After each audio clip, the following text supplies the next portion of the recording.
It's been nearly 2 months since the horrifying events of the Hamas terror massacre in Israel's south. But here on Road 232, which only recently reopened, there is still an eerie feeling.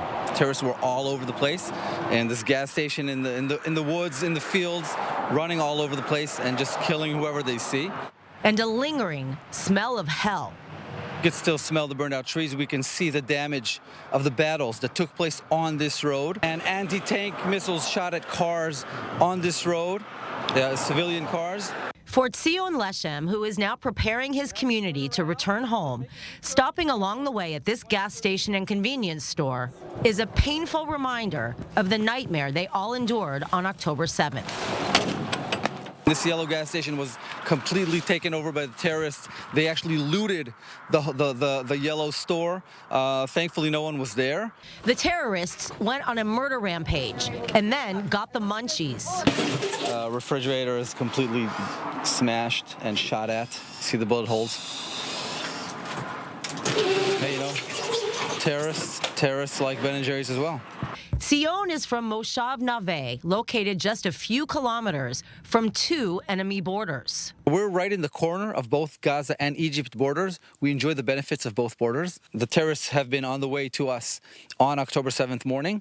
Thankfully, thank God they didn't come, they didn't make it. An army group kind of tackled them before they made it here. On October 7th, the playgrounds that are usually a source of joy for over 700 children who live here became a place of sheer terror for up to 20 people in a tiny shelter. Wow, this is not a fun place to have to run into. No. I'm claustrophobic just with 3 of us. 6:30 a.m. The men are in the synagogue during the holiday prayers. Women and kids are in bed sleeping. And 6:30 a.m. the siren goes off, and we're used to that. We know what needs to be done. Everyone needs to run to the sheltered rooms. Unfortunately, not all the families actually have sheltered rooms. And unlike what we're used to, one siren, maybe 2, a vague boom, you know, outside. This is going on for hours, and tens of rockets being fired at us. And children have to get out of their bed and run to the streets, out to the playground, to the sheltered rooms in the playground. And this time we're being locked inside for hours and hours. No door, no window, no electricity, and literally waiting for terrorists to come. Yes, this is a giant miracle, not only for the residents and security team, but also for those of us from the Moshav who were called to fight. Even Moshav Nave's head of security, Omri Cohen, says it was a gift of God that they were spared. On October 7th at 6:30 a.m., there were many red alerts and dozens of missiles landing on and near our Moshav. After a while, I started to understand there was a major infiltration of terrorists. Men who had weapons left their wives and children to protect the residents of the Moshav. This bedroom community you see now also became ground zero for ambulances and helicopters, bringing the wounded to get medical attention. And now there's a collection of the most unwanted reminders of the horrors of October 7th. Obviously, we know what this is, but it's unbelievable that we're sitting here standing and holding this like a souvenir. Not normal. Yeah, so this is the remaining of a rocket that was shot at us, together with our rocket collection, and you know, one of thousands. But Tzion says they will no doubt turn this disturbing piece of trash into treasure. We're taking these rockets, cleaning them up, painting them, and putting them in our yard, planting flowers, and I guess that's just one little thing that we can do to show the world that life is going on. Our enemies are seeking death, and we are seeking life. And Moshav Nave is also known for their prized agricultural fields. In fact, Nave and other moshavs near the Gaza border provide up to 70% of the produce consumed in Israel.